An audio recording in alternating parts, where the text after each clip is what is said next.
Bill Alcoholic.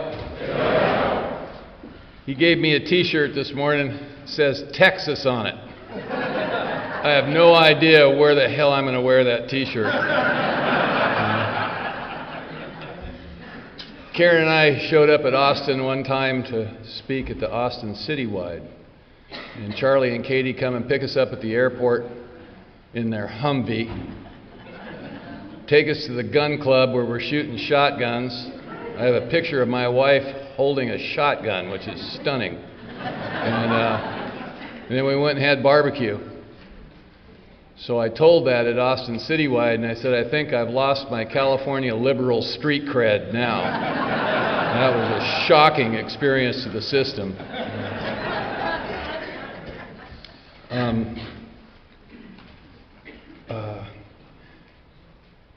This has been a really special weekend for me.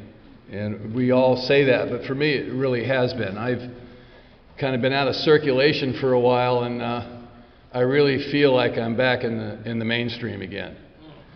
These people that you've listened to this weekend, what a lineup. I hope I can continue. There hasn't been a dud in the bunch as far as I'm concerned. I mean, it's just been stunning.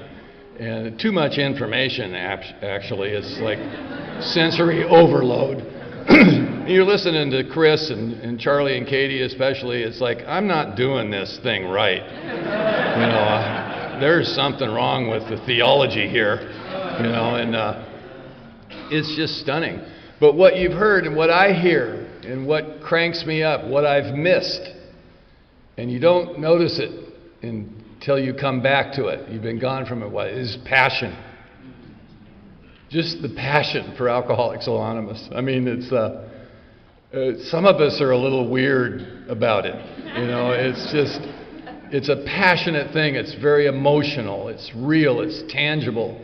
And you have heard that beautifully this weekend. People that are just in love with the whole thing, just the process of it. It's an aspect of our lives. It's not just something that we show up to. You just live it and breathe it. And you try to inject other people with that. You either get it or you don't, you know, I think.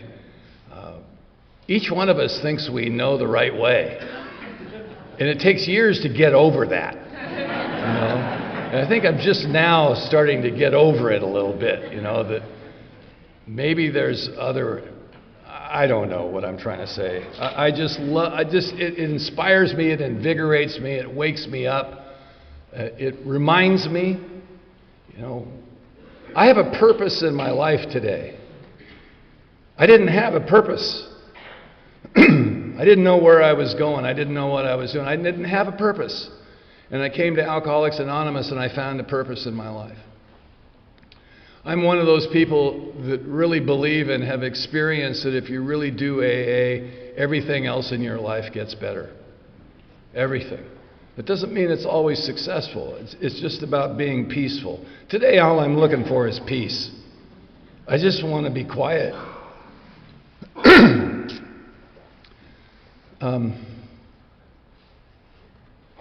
10 and 11. What I'd like to do, I thought about this. I actually read the 12 and 12 last night.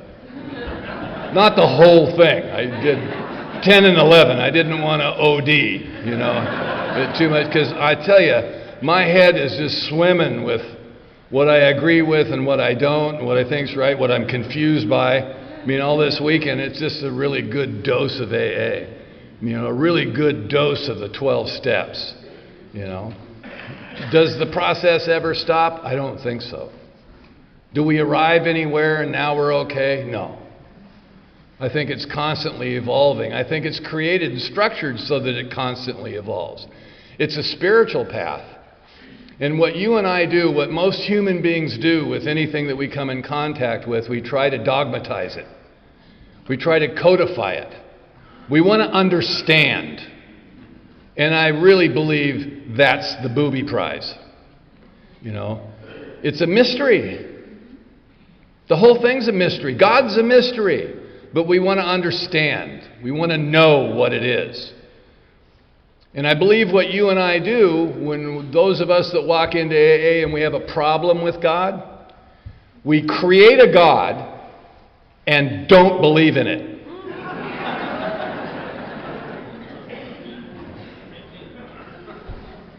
Beautiful. There's a synergy about that, you know. How many times have you, many people here sponsor a lot of people, and you've actually looked at a guy that's telling you about his problem with God, and you look right at him and you say, I don't believe in the God you don't believe in either. You know? I agree with you, brother. You're reading the book with the guy and you go through the third step. Certainly not the way Katie described it. That is too much goddamn work as far as I'm concerned.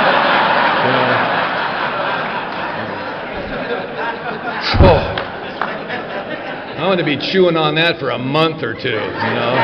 Go and play the CD and go, no. But you look at the guy and you go, you ready to do the third step? The guy says, no. You go, why not? Well, I have a problem with God. I look at him and I say, me too. Let's pray. The guy says, well, I don't even believe in God. And I look at him, I go, nobody really does. Let's pray. We're all just whistling in the dark, hoping for the best, you know. But it says here in the book, pray. I've run out of options. How about you? I had an argument with one guy. This was years ago when I would still argue with him about it, and I don't anymore. I looked at the guy and I said, well, I can do it, and I know I'm smarter than you. That went over really well. You know? So let's just do a quick review. The first step says we're powerless. Now, they took it easy on us and they just said that we were powerless over alcohol because they didn't want us to run screaming down the street. Right? What I've discovered over the years is I am absolutely, utterly powerless over everything. I don't think I have any power or control over anything. But you and I as human beings, what we do is we look out in nature, we look out in our lives, and we make judgments. We determine that this is right and that is wrong. And as far as I can see in nature, there's no morality in nature. We add that. That's an intellectual construct that we come up with. We determine that some stuff is right and some stuff is wrong, and because we do that, we suffer. We suffer over that. I look out in the world at different things or different people, and I determine that they're incorrect, and it doesn't change, and I suffer because of the judgment. The lion eats the lamb, and we determine that that shouldn't be. It's not fair. I was in Yellowstone National Park last year. My wife and I went on a road trip, and we're out in the Yellowstone, and it's beautiful. It was beautiful. It's springtime that wasn't really crowded yet, and we're driving along this beautiful, gorgeous valley, and there's bison all over the place and elk, and these people are parked along the side of the road with their telescopes, and they're looking at something in this valley. We stop, we pull up, and there's a wolf eating an elk carcass. And we're staring at it, and this woman says to me, would you like to look through the telescope? So I looked through the telescope, and it was just awesome. I mean, it's just real. It's like you're right there, you see it. It's just savage, you know, and this wolf is just chewing this thing up. And this old boy sitting on the back of his pickup truck, he says, you know what happened? I go, yeah, the wolf killed the elk, you know. He goes, well, actually what happened is that there was a mother elk with a calf, and the wolves came and killed the calf. And the mother stood there by the body of the calf for days, wouldn't leave, in mourning. And then the wolves came and finally took her out. And I looked at the guy and I went, oh. And he goes, yeah. And we look at that and you can make a judgment, but that's not fair. That's not right. That's heartbreaking. That's wrong. And yet, it happens. The lion eats the lamb every time. And we try to talk to the lion, and he's just not buying it. He goes, no, it's just a lamb. So we make up fantasies. We make up parables. We say, sometime in the future, when things are good, because the present moment is wrong and incorrect. Sometime in the future, the lion will lay down with the lamb. Now, I believe if that occurs, that lamb will be nervous for eternity. It is the nature of the lion to eat the lamb. There is no morality in it. It's just the way it is.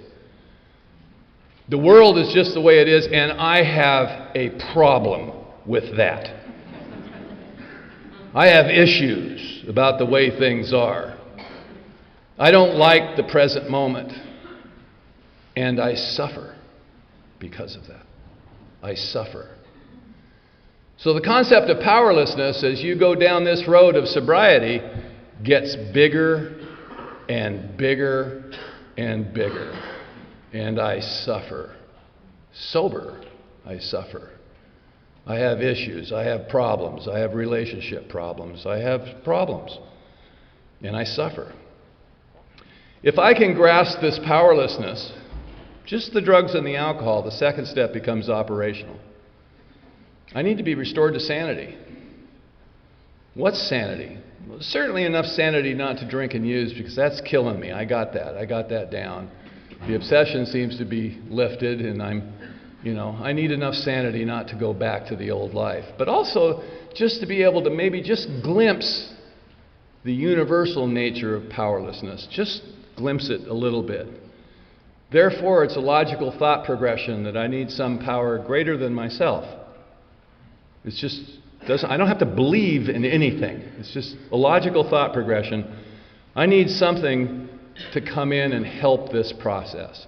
If I can get that a little bit, the third step becomes operational. Now, the third step's interesting. It says that we made a decision to turn our life and will over to what already has it anyway. It was nice of them to allow us that we have actually some say in the matter, But isn't that the alcoholic position? There's the universe and me. That is physically and literally impossible. That sense of separation that I felt when I was a kid long before I drank, was it real? We all talk about it like it's an aspect of alcoholism. It's just an aspect of human nature. All humans growing up are egoic.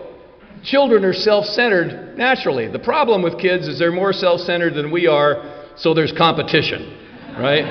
That's why we have trouble with our children. We're constantly beating on them to try to become adults. We don't like them being kids. They're too self-centered. It reminds us of ourselves, So was that feeling of separation, was it real? No, that's the delusion. We can't possibly be separate from nature. We can't possibly be separate from anything. We are part of what's going on all the time. We just can't see it. We have long, windy arguments about my will and God's will. I love the idea. What an egoic dream that I'm going to have a battle of wills with the power that drives the entire universe. We love sitting around talking about, well, I don't know if that's my will or God's will. As if there could possibly be a difference between the two.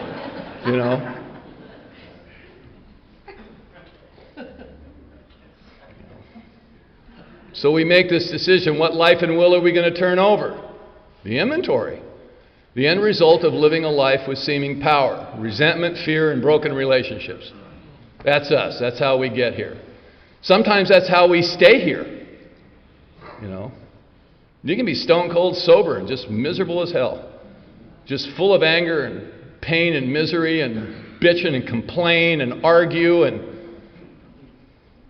you can't go to meetings because they're there.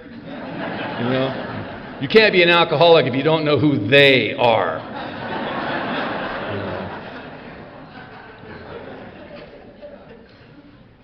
All of us have been there at one time or another. All of us. You go through it. So the fifth step is where we physically and literally turn it over. You want to do 3, do 4 and 5. We turn it over. We, for the first time in our lives, we begin to take responsibility for our life. What are my faults and mistakes? There's no part. What part? Doesn't even really say that, but the faults and mistakes is key. What if you were molested as a child? What part did you play in that? You were an innocent victim. But if you're 40 years old and you're still carrying that resentment around, at the bare minimum, you're unforgiving. And it's not about agreeing with the perpetrator. They don't feel the anger and resentment that you have. You feel it, and it's about your freedom. So at some point in time, all of us have to let go of whatever that is that we're hanging on to, somehow. I think how we do that is kind of a mystery. But there's steps you can take. There is healing in these rooms. There are people that have been through what you've been through. I'm one of those people that somebody says, I've never been shocked by a fifth step. Oh, I've heard some interesting stuff, That's another thing. In 34 years, I've never been bored in Alcoholics Anonymous. Ever. I've been pissed off. I've been treated poorly on a regular basis for a long time, But I've never been bored. And if you're sitting out there this morning and you're bored, it's because you're boring. It's not us.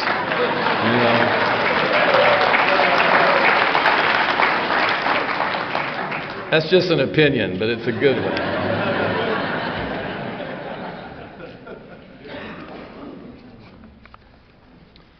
6 and 7 are 2 paragraphs in the book, and we'll be working on them for the rest of our lives. And there's a lot there. There's a lot there. You can see it in the 4th column, My faults and mistakes. There it is. There's 2 things about character defects, There's defects of character, aspects of my nature that don't work well for me, that cause me a lot of trouble. And then there's stuff that's just missing, that I never got. A friend of mine says that's the shortcomings, that's the difference. There's parts of me that aren't there. When I got here, I did not have compassion. And I didn't know that I didn't have compassion. I didn't know that. The first talk I did on Friday was about intimacy. Essentially, it's about that. How can I be intimate? How can I be close to somebody if I can't really feel them? And how would I know that I can't feel them when I never have felt them? So I don't know what that feeling is like. There's parts of me that I've never learned. In AA, you'll learn it.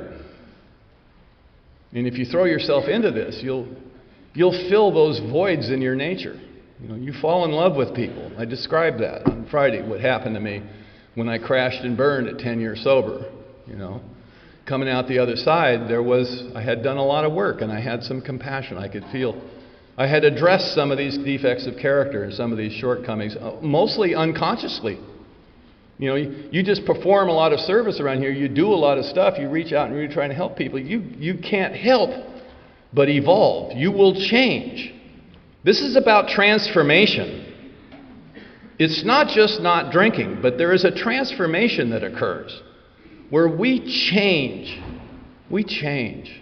180 degrees? Sometimes, yeah. I've seen that in people.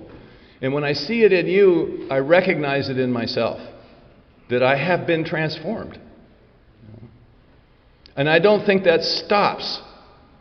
I don't think I show up somewhere now that I'm this new transformed, beautiful being of light, And, you can fall victim to that too, And 8 and 9 is where the transformation really starts, where it really begins, 8 and 9. When you go to somebody that you don't ever want to see again and you look them right in the eye and you make your amends, you try to fix the situation, you pay back the money, you say what needs to be said. When you turn and walk away from that experience, you are changed. That's a cathartic experience when you do that. And it's difficult. It's difficult for all of us. We don't want to lose, we don't want this, and we're embarrassed and we're ashamed. Some of it, I had some shameful stuff. There was an amends I had to make when this whole collapse was happening with me. There was one I hadn't done. It was really embarrassing. I had forced myself on this woman. She was quite young, and it was really embarrassing. And I had done it a long time ago, and it was sad. And I didn't want to confront it. And I used the excuse that I don't want to insert myself in her life and cause her more pain than I already have, That's a good excuse. You can ride on that for about 10 years. It's about how long it lasts. And it got presented to me, and I went and I made that amends. It was really hard, and it went really well. I freed myself, and without knowing so, I freed her. And we actually healed our relationship. It was stunning. It was one of those, a really good one. It was a good one. And then you think, why in God's name did I wait all that time? Who knows? But it transformed me. And, one quick thing about amends is we have no idea the impact we have on people that we make amends to. Doesn't always go well. I've had many where people just like, yeah, okay, see you later. And I did what I had to do. There were those. I was awful. After that 10 years in AA, when everything fell apart, I had a lot of amends to make in Alcoholics Anonymous for the way I treated people, the way I looked down on them and abused them and rolled my eyes and sighed deeply and let them know how stupid they are. I had literally at one point had a clipboard with a list of the good names on one side and the bad on the other. And I was sent here by God to let you know what a goddamn loser you are. And it wasn't always that blatant, but it was pretty clear what was going on. And you can justify that behavior. Being right is everything. Being dominant and oppressive is my role in life. That's who I am. And I don't want to be that guy anymore. I don't even like that guy. He's an arrogant, pompous ass. And even when he's right, even when he's righteous, it's just, I don't want to be that guy. And I had a lot of amends to make in Alcoholics Anonymous, and that transformed me. I could have very easily run away from here. I was ashamed and embarrassed at who I was and what I'd done. And it hurt to be me, and it hurt for a long time. And there were a lot of people in AA that helped me be hurt longer, too. They liked it, and I had it coming. There's some residual of that still around in the local community, But they're burdened with me on their back now, because I don't care anymore, So 10 and 11. Here's what I think's going on. 1 through 9 is about 10, maybe 15% of the program. It's not the work. It's Sober 101. It's the bare minimum that you and I have to do if we're going to have a message that has any kind of depth and weight. It's preparatory to the work. 10, 11, and 12 are not maintenance steps. In my mind, there's nothing to maintain. 10, 11, and 12 is where we live. 10, 11, and 12 is the work. 10, 11, and 12 is how we address our character defects. You want to work on your character defects? Sponsor people. You'll run into every one of them. You don't even have to make a list and start working on them. They will present themselves in such stark living color that you cannot ignore them. They'll come and visit you on a regular basis. So if what happened to me on March the 27th, 1985 is I was awakened, I believe that's what happens to us. We wake up. Chris mentioned, his head pops out of his ass and every once in a while it goes back in. We wake up, we go back to sleep. We wake up, that seems to be what happens. But we are awakened. And like the guru said, I love you drug addicts and alcoholics. The rest of them out there are trying to be enlightened. You're just trying to figure out what the hell happened. We're like clueless to that. We wander around for a while until we realize, something really happened. It's a stunning experience. The rest of the journey is to take that awakening and have it evolve into an awareness where we're actually aware that we're awake. And maybe there's something we can do with this. Maybe there's a purpose about this. Maybe I need to pay attention to the awakeness. Maybe it's just started. Maybe it just started. This whole thing, whatever this is, whatever this mystery is. Awareness is everything. It's everything. And you and I go back to sleep pretty regularly. It's easy to get comfortable in it. And there's nothing wrong with that. It seems to be the cycle of it. I wake up and then I snooze for a while and I wake back up and something happens. I think the thread that runs through it all, how we maintain the awareness or develop and deepen the awareness, is 10, 11, and 12. 10, 11, and 12. 10 is about self-awareness. It's as compared to self-obsession. 10 is paying attention. It's making amends in the present moment when something happens.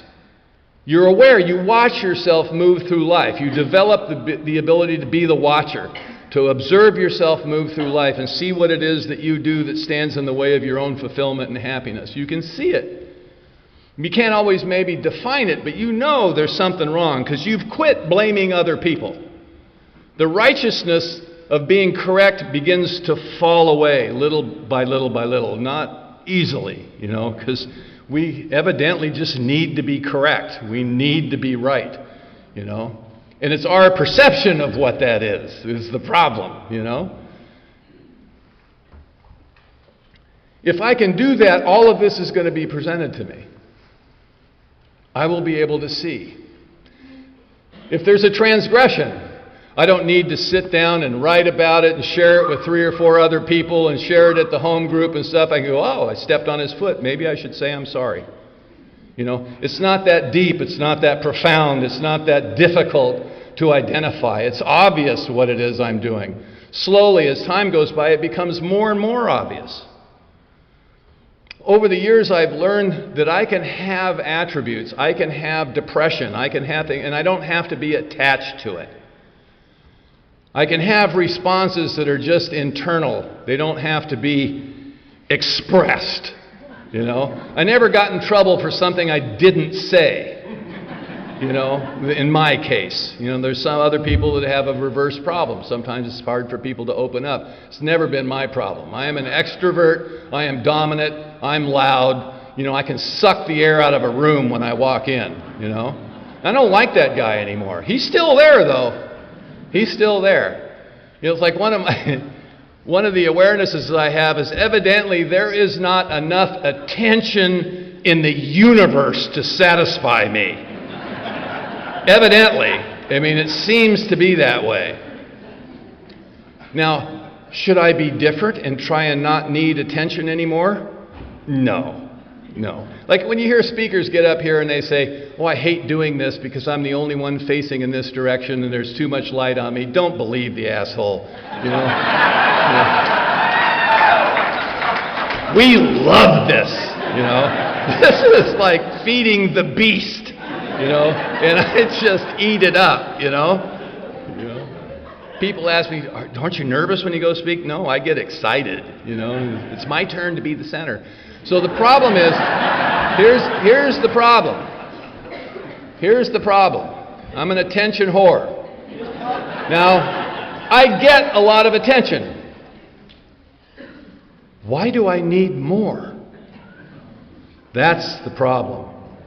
The problem isn't that I get attention. I get plenty of attention. I get more attention than I deserve, actually. Why do I need more? That's what I'm looking at today. These last few years, I look at that. What's up, Bill? We heard a great thing. Charlie did a great thing on like raising your hand, not being able to listen, and the whole thing, breaking that down. Here's my thing. This is awareness now. This is when this struck me. I'll be walking up to a meeting, to the home group meeting. There's a circle of guys having a conversation. Someone's telling a story. I will insert myself into the circle and take the attention away from that person. Charlie described that really well. My story's better. I got one better. Some of the stories I say that are better, I make them up. Back in the days when you were just like an overt liar, the way you stop doing that is you say, no, wait a minute, I'm just telling a lie. And you get so tired of doing that finally you'll stop.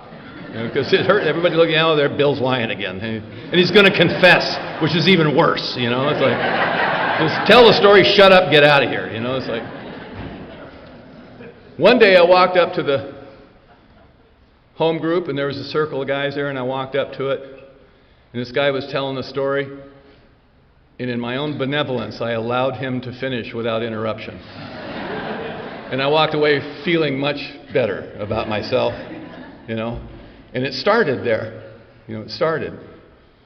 When I started speaking around, it was really difficult for me to listen to the other speakers because I'm busy comparing myself to them. Am I better than him or her? Well, maybe I could say that better.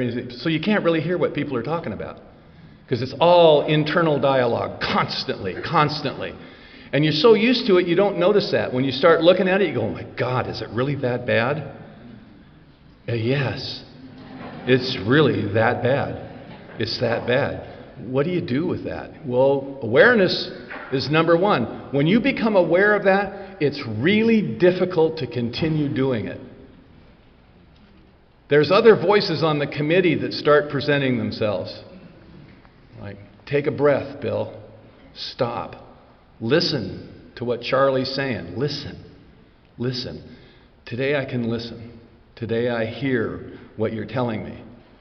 Where do you learn that? Sponsoring people. They come and they want to talk to you. You have to hear them if you want to help them. And you don't know that you have an answer until you sit and listen.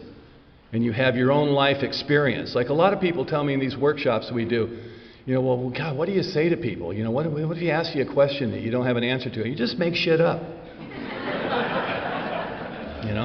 Then you go find the answer and come back and fix it. It's on the job training. You got to do it to get any good at it. You got to do it. You want to learn how to listen to people? Have a whole bunch of people sitting there talking to you that you can't listen to. You realize you're not hearing them. I'm not hearing them. My sponsor told me one time when I first started sponsoring people, he says, Bill, when their eyes roll back in their head, you've gone on too long. I had one guy sitting in my office, he's sitting across my table from me, and I'm lecturing about something really good. Probably about something I don't really know anything about, but I can make stuff up. I'm really good. It sounds good. And this guy raised his hand to stop me. Because you have to physically stop me, And I stopped, and he says, I didn't ask you to sponsor me because I think you're so smart. I was stunned by that, And I actually said to him, well, why did you ask me? I don't even remember the answer. It was just so pathetic, It's like it was something else. Oh man, I thought maybe you'd read the book with me or something, I don't know. I'm not going to sit here week after week and listen to your babble on, When that happens, it has an effect. It's like, how do you confront this stuff unless you put yourself in a position to be confronted? How do you learn to communicate with people unless you're communicating? You have to try. You have to lean into it a little bit, evidently. This is all 10-step stuff, Sometimes I've even written things down. I realize I'm having trouble with personal relationships. It's not going that well. It's better, but I'm having problems. Awareness is everything. Awareness is everything. Waking up is good. Being aware is another thing. I've read a lot of outside literature about this. I think 10 and 11 are connected deeply. I think he wanted to make 12, and he split some of them up to make 12. But 10 and 11 really work in concert with each other. How do you help develop awareness? Prayer and meditation. You have to get quiet enough to feel yourself. You have to get quiet enough to transcend the intellect. Transcending the intellect is difficult. That's why we try to codify everything. If we can intellectually understand it, we feel more comfortable. But the experience of it is so stunning that it transcends the intellect. I think the spiritual path is experiential. It's not a concept. But we're humans, so we need concepts. So we create a God and don't believe in it. or we create one we like better and believe in it. You know? Be prepared for that to evolve and change. As you evolve and change, nothing is static, nothing stays the same. You look in nature, everything's a cycle. We are part of nature, we cycle too. We are part of the evolutionary process. Our feelings and what we think change as time goes on, or we'll try and stagnate. That's kind of dangerous. But it's not fulfilling, is more importantly. I don't know that we drink, but you see a lot of people that are just stuck in the 60s, the 70s, or, you know. A lot of people even wear the same clothes. It's a little creepy. I'm one of those, you know. I'm a hot rod guy. The depth of my shallowness knows no bounds, you know. It's just loud cars and really shallow stuff, you know. I love it. You know, the smell of methanol, you know. Sorry, I digressed there. So in meditation, you can watch your thoughts. In meditation, as my sponsor likes to say, meditation is not extra credit, it's in the step, right? Meditation back in the 30s is something different than what it is today, you know? But there's nothing wrong with any form of meditation that I can see. There's guided meditations, there's meditations where you can do the St. Francis prayer and say it very slowly and think of each word. And when you read that prayer, I read it last night again, you know. It's a killer, you know. It's AA. It's a killer. What I do is I sit and I breathe and I focus on the breath going in and out of my nose.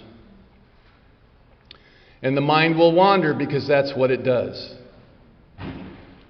The egoic mind doesn't like the present moment. There's nothing for it to do. There's never anything wrong in the present moment. Everything is absolutely as it should be all the time. And in the present moment, it's just the way it is.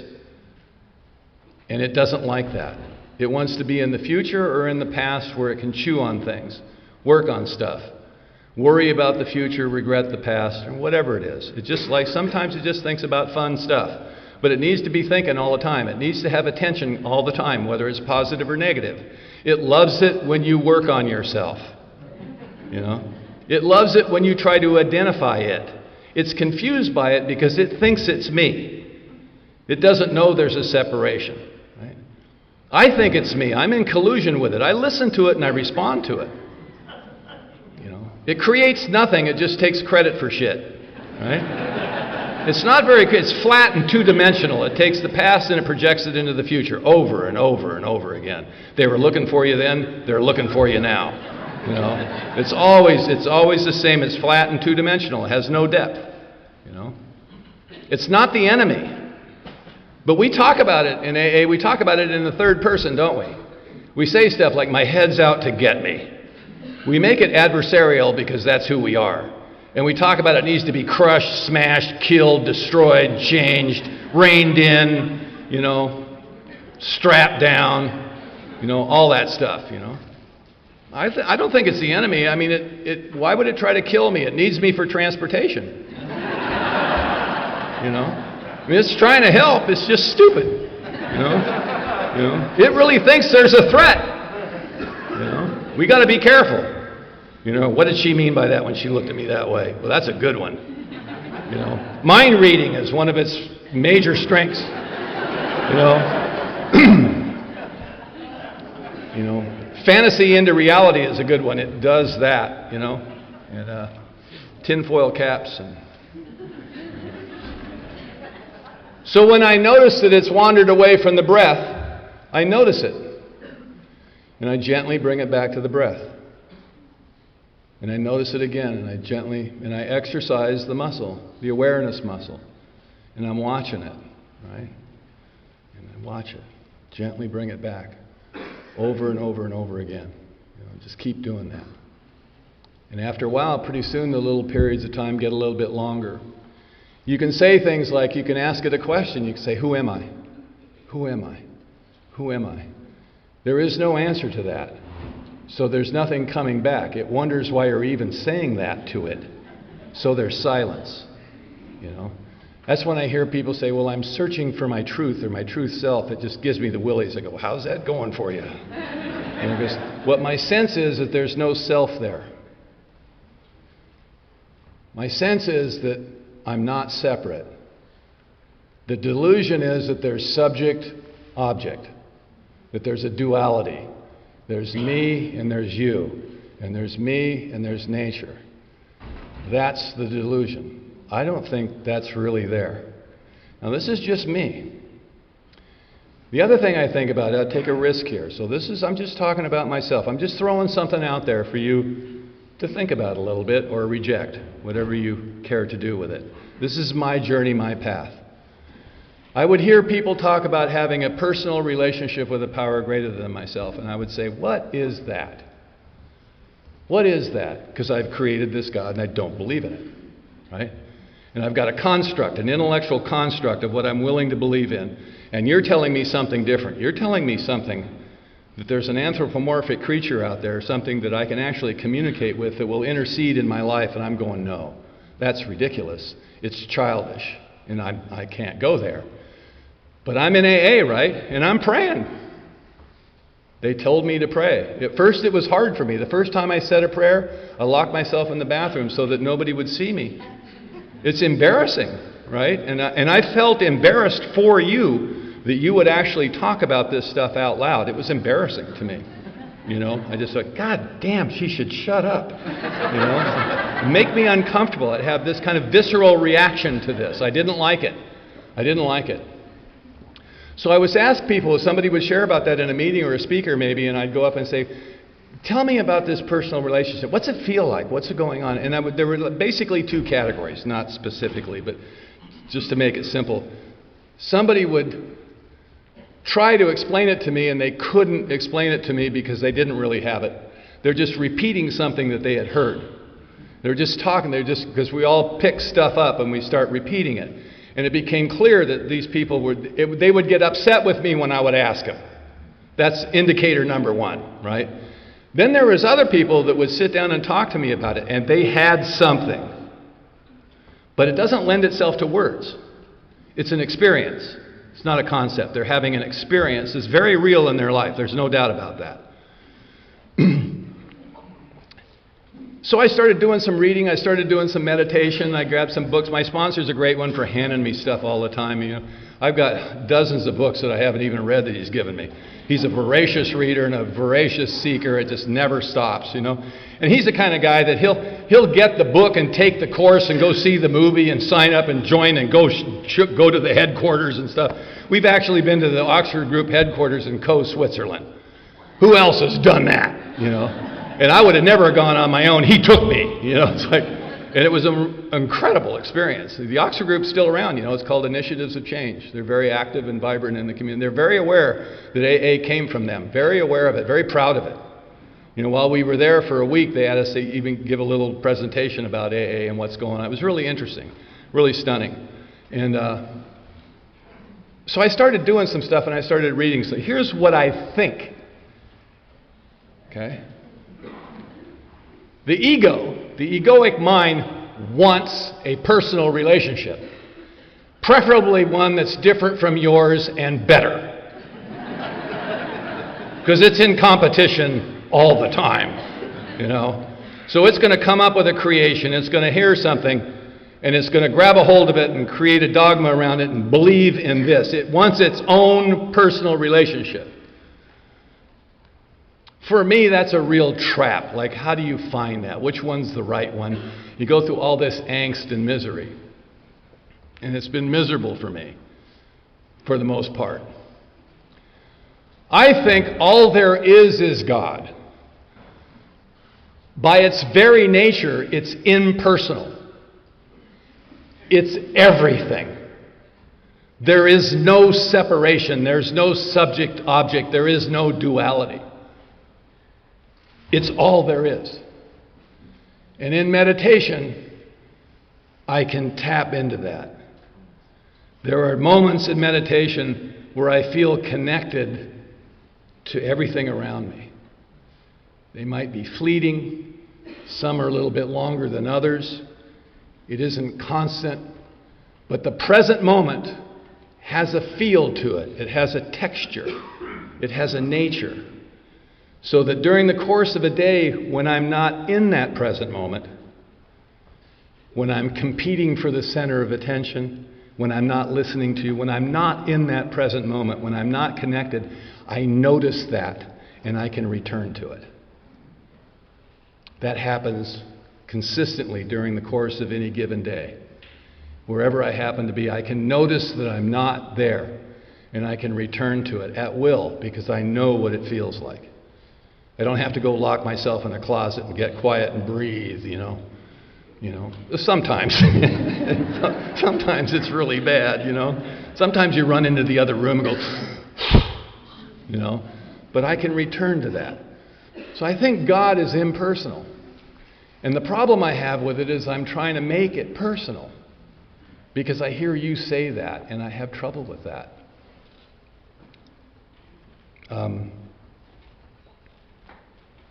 I led this retreat in Hawaii. I'm on interferon. I've struggled with this the whole time I've been sober. The first 2 or 3 years, it's like the newcomer when he discovers the spirituality thing, and I got all intrigued, and I started reading stuff, and I'm sitting in meditation in the morning, you know, trying to, with my legs crossed in pain, trying to do the right thing with my back straight and on the floor in one spot every time at a certain time of the day with discipline, because you hear that, right? Well, I am undisciplined, so as soon as you miss a day, you just give up completely, right? And so I'm going through that dance, but I'm having fun. You know, we're going listening to Baba Ram Dass and different people and Ramesh and going to the whole Eastern thing and going to the Bodhi Tree bookstore up in Hollywood, which is no longer there, which is a tragedy. This was a hipster bookstore. It was a great place. Buying books and reading them and sharing with my friends, and we're all on this wonderful journey of discovery, and it was really, really fun. And I got into it, and it changed my whole attitude towards the whole subject matter. It became a fun thing, a fun, happy thing to do. It's like a new toy. And then I would drift away from it. I'd drift away from it, and then I would come back to it. So it's been in and out most of my life. This last time back when I was about 20 years sober or so, and I was really sick, I said to myself, okay, I need to get back into this. I started meditating with intent. And what I mean by that is I needed help. I was sick, and I needed help. And I started doing some meditation and doing some prayer with some real intent to try to find some help. Maybe I can find. When my sponsor said to me, Bill, there is nothing else. You know, I said, I need some help, Jay. And he says, go find God. And I said, I don't need mindless platitudes. I'm not some wimpy-ass newcomer. I need some real practical help. And he yelled at me and he said, there is nothing else. You talk a good game. Go do it. And I believe there is nothing else. One more inventory isn't going to do it. Sponsoring one more person isn't going to do it. Speaking at one more meeting isn't going to do it. You reach a point where nothing you're doing, which you've been told is what you should do, isn't going to fix the inner turmoil that you have. Go find God. Well, that's stupid. Do it anyway. Give it a try. Shut up. You know? He didn't say those words. That's what I heard, though. You know? He's not the only one that said that to me. You know? And so I'm going to lead this retreat in Hawaii, and I'm a mess. I'm on interferon. My friend Christoph, who's French, so he's an asshole. Sorry, that's an opinion, you know. And he's one of my dearest friends. He comes over to my house, just walks in the door, and hands me The Power of Now by Eckhart Tolle. He says, read this. I said, well, I've read. He says, just read it. So I take it on the airplane with me and I read it on the way to Hawaii to lead this spiritual retreat, you know, with my bag of interferon, you know. And I show up at this place. It's a beautiful place. And I did the first session, I think. And there's a little hillside in this beautiful valley. And I walked up the side of this hill just by myself, and there was a little shrine. It's a church camp thing. And there's like a Virgin Mary in this alcove. Somebody's made this, just handmade, neat little thing. And there's an old broken down bench sitting right there. And I walked up there and I sat down on the bench, and I'm just exhausted, and I'm looking across this valley. It's a beautiful sunny day. And I just closed my eyes and I just started meditating. And I had read this book, and he's talking about the pain body, and it's real interesting. And I'm thinking about this, and I'm just closing my eyes and just breathing, get some oxygen to the brain. And I open my eyes, and across the valley, there's these beautiful wispy trees. And the wind blew through the trees. And it wasn't blowing on me. I'm sitting across this little valley in the bench, and I could just witness the wind like it was alive, blowing through the trees, and I just got it. It changed my life. What is it? Who the hell knows? Who cares? Who cares what it is? We had the need to identify it, but I just got it. And I wasn't separate from it. Now, I've been back to that retreat 3 other times, and I've gone back up to that hillside, tried to recreate that moment every goddamn time. Now, I'm a drug addict. And I'm looking for the high. I'll tell you something about those experiences. They're very quiet. You have to be quiet enough to get it. You have to pay attention. You know how we say, when somebody says, that's a coincidence, and we all laugh because we know it's God? It's just a coincidence. But they happen all the time, and we don't notice them. And then you start to notice them, and you think that they've just started. All the time. It happens all the time. When I got the liver, people come up to me and say, evidently God wasn't done with you. Well, evidently he was done with all those other poor bastards that didn't get a liver. I can't go there with that. I don't think I'm anything special because I got the liver. I think I'm just another person. It just happened for me. Am I grateful? Absolutely, I'm grateful. I bumped somebody. Somebody had to die for me to get that liver. I wrote that family a letter, and they haven't responded. I don't know who the guy was. And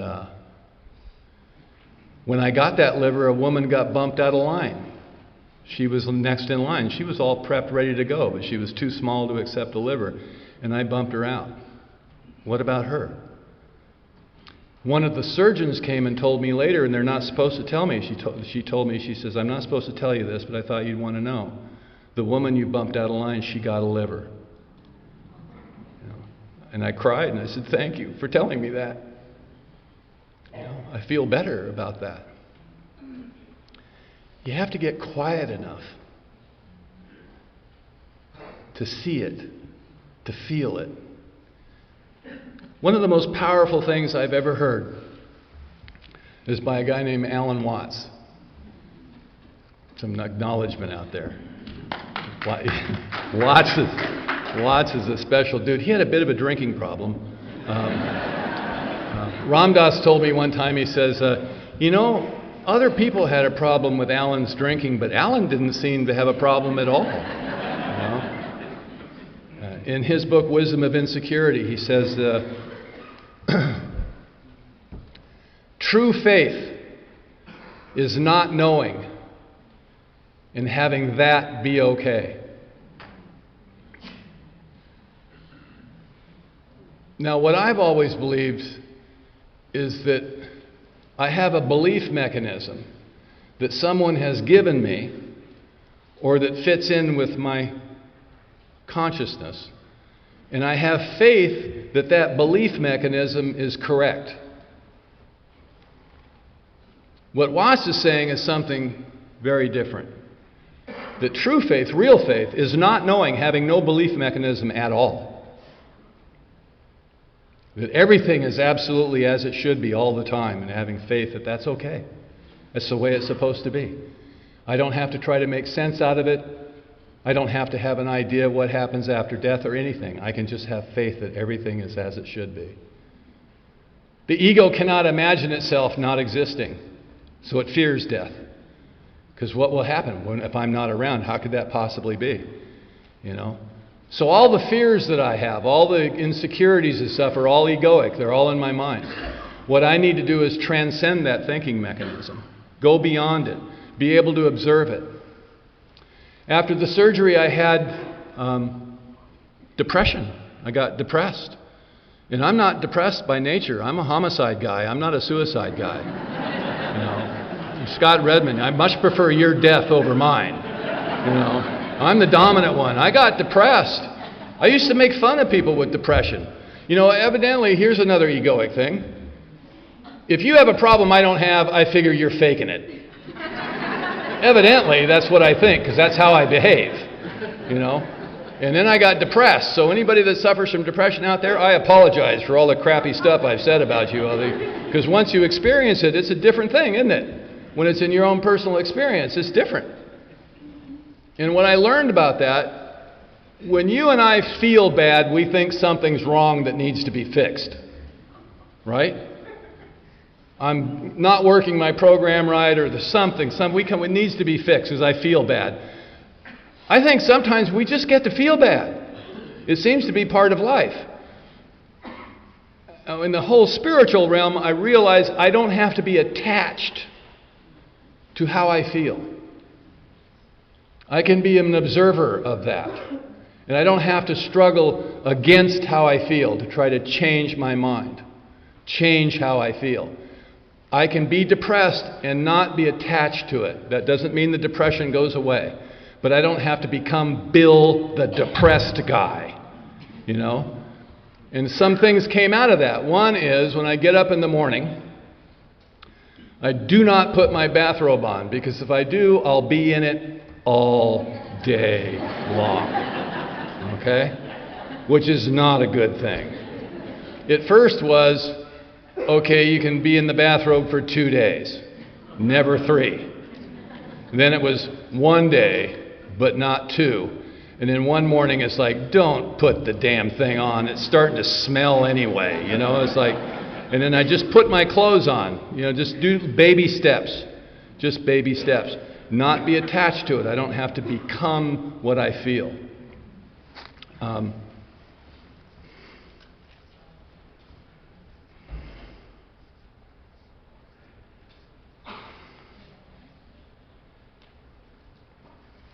The 11th step has become a really important part of my life. It wasn't for many years. It wasn't something. I didn't see it for what it really was. We've talked a lot about this weekend about, this is a God program. This is a spiritual program. That's all there really is to it. Yeah, but it's not what you're thinking it is. It's not what I thought they meant by that. It's become something that's really opened some doors in my life. I've had some marvelous experiences around it. That experience that I had in Hawaii, there's been more since then. Sometimes sitting in my backyard. One of the things that you can do in meditation, a lot of people don't like leaf blowers. They don't like to be, all of that is in the present moment. You can attach to the sound. You can hear the birds. You can hear the car going down the street. Anything that's right here, right now, it's all part of life. It's all everything. Noise isn't a problem. It just is. You can be with it and be part of it, be connected to it. When you don't like it, it's because you've separated yourself from it. You've made the determination that it's not good. It's another morality play. It's another right-wrong type thing. All these things are traps. Everywhere you go is a trap. It's one trap after another. You continue on and it continues to evolve. The depth of it gets deeper. 10 is I have self-awareness. 11, it would behoove me to try to get close to whatever it is that saved my life. Something touched me. Something woke me up on March the 27th. Something happened. It took me a while to realize that. And now it's become a real part of my life. I want to share one more story with you. I was talking about intimacy. And this guy that I sponsored for a long time, and I was probably 3 years sober, or 4, or something like that. And I was sponsoring this guy. And his mother was dying. And This was before cell phones and stuff, so he finally took her to the hospital. He was caring for her in his home. This guy taught me how to later take care of my parents. He was changing her diaper and popping her hip back into place, and she was a mean, nasty woman. This was not a nice woman. And he didn't do it with a whole lot of grace, but he did it. And he would come over to my house and share with me. He was in a traumatic situation. I had no idea what to do with this. I didn't know what I was doing. All I was just there, and I'd sit and listen to him. He would cut through the fog of me needing to talk to him. I had nothing to tell him. I just watched him do this. And so he takes her to the hospital, and he gave the hospital my phone number because he knew he was going to leave there, and I was closer to the hospital than his home, so he would come and hang out at my house, and then if they needed him, they would call him. So this one day he's over at my house, and they call him, and they essentially said to him, "You better get over here. We think she's going to go." So he got up, and he's in my kitchen, and he was looking at me, and I knew what he wanted, and I did not want to go with him. I'd never seen anything like this or participated in anything like this, and I didn't want to go, and he just stood there. So finally I said to him, I screwed up, and I said, "Do you want me to go with you?" And he said, "Yes, would you please?" So I get in the car, and we go to the hospital, and we walked in the room, and she looks horrible. She's in the bed, and she's got the monitors all hooked up, and I walked in there, and I just kind of scuttled across the floor, and there was a chair over there, and I sat down in the chair, and he's pacing the room. And I closed my eyes, and I just started breathing. And I said a prayer like, "You need to help me. I don't know what to do here. I don't know what I'm supposed to do." I mean, even if you're a godless fool, you pray sometimes because there's no other option. There is nothing else, And I asked for help. And a feeling came over me, just this feeling that everything was okay, that there's nothing wrong here, Bill. This is the way it's supposed to be. It's all right. There's nothing wrong. And this feeling just came over me. And it was real strong. I mean, it was a clear feeling. It was more of a feeling than a thought. So he's pacing the floor, so I told him he's a great big guy, big carpenter, big hard, calloused hands. And I said, "Al, come over here, sit down." And he sat down in this chair next to me. And I held his hand. I grabbed his hand, and I looked at him, and I said, "Al, everything's okay. Everything's all right. This is all right. Just relax. Just breathe." And I said, "Let's say a prayer." And we lowered our heads, and I don't have any idea what I said. I said something. I don't remember what I said, but what I remember is his big old hand was holding my hand really tight. And as I said that prayer, he relaxed. He relaxed his hand. That's intimacy. I miss it all the time because I'm not paying attention. But it sends me you. I was under the illusion for years that I was the teacher and you're the student. No, that's not what's happening at all. He sends me you. You're my teacher. You mirror me. I see myself through your eyes all the time. I started doing 5th steps with you, my sponsees. I started telling guys some years ago, there's nothing wrong with you. You're not broken. You couldn't have done anything different than you did. You're with us now. The war's over. Don't believe anybody that tells you you're all screwed up. You're not. You're on the path just like all of us. We need you. You need us. Personal recovery depends upon AA unity. It's never about us. It's never about us. And I'll tell you something. I believe when you're working on yourself, you're feeding the beast. It's not about you. I'm sorry to tell you this, but it has nothing to do with you. It's not about your neurotic shit, It's about my neurotic shit. If you take care of me, you'll be okay. God bless you.